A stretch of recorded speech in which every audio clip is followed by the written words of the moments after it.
We are joined now by Peter Reijn from Total Soccer. A lot of us would know him from 345 FC, doing a lot of work with youngsters in the community. Peter, we wanted to catch up with you, see how things were going. First of all, we know all this COVID stuff locally started happening just as the season would have got going for your youngsters. How Yeah, bummed were they that they couldn't be playing football? yeah, they were very sad because it already started a bit later than usual. So they have been training a lot, and then I think they most of them they played one game, and then yeah, and then just the weekend before the second game, COVID came, like everything was cancelled. What have you been doing, and how challenging is it to now have to harness the energies of these youngsters and still have them interested in the game and still Yeah. making use of the time to put their skills to use? Yeah.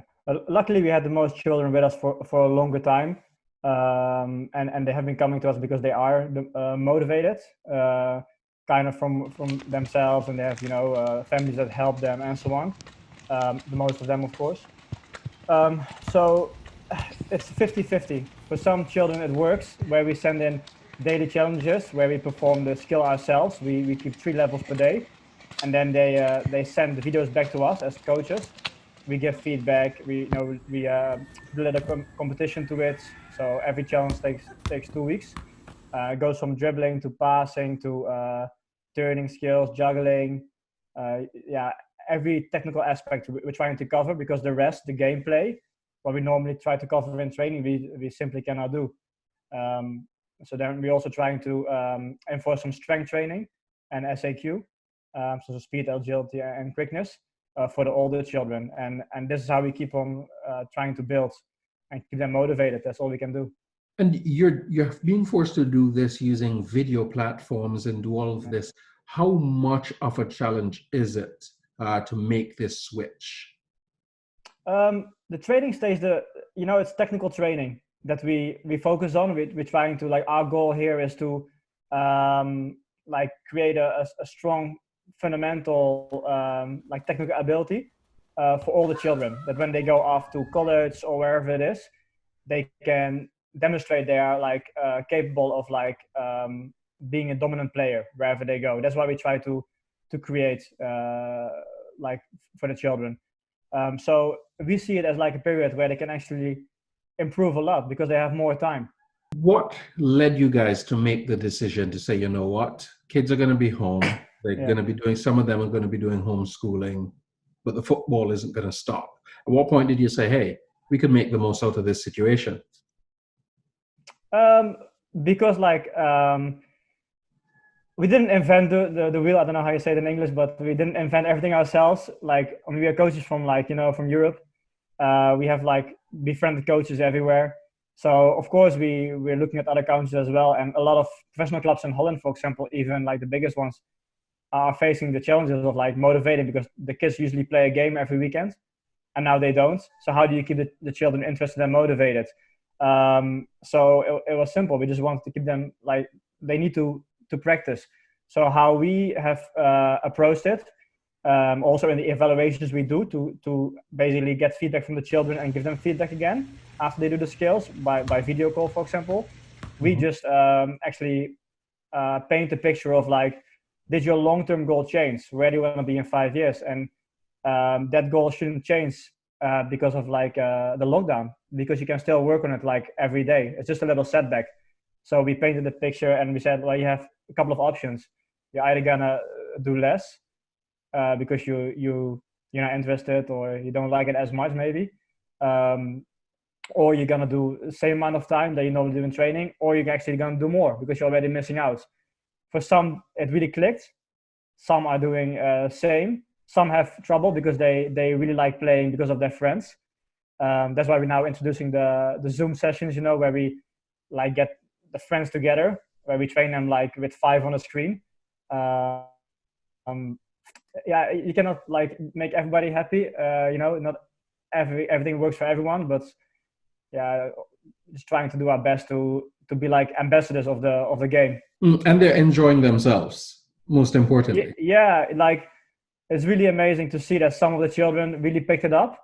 of course with the help of their brothers, sisters, and parents.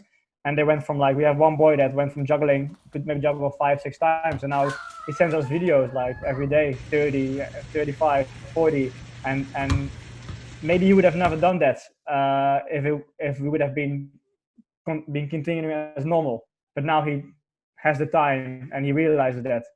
Have we now found a new model for how coaching is going to be going forward, where you don't need to spend as much physical time with the youngsters? They can, say, for example, stay in touch with you while, assuming life gets back to normal, they can stay in touch with you when they're on summer breaks, traveling with family, and still able to get their daily, weekly coaching sessions with their favorite coaches?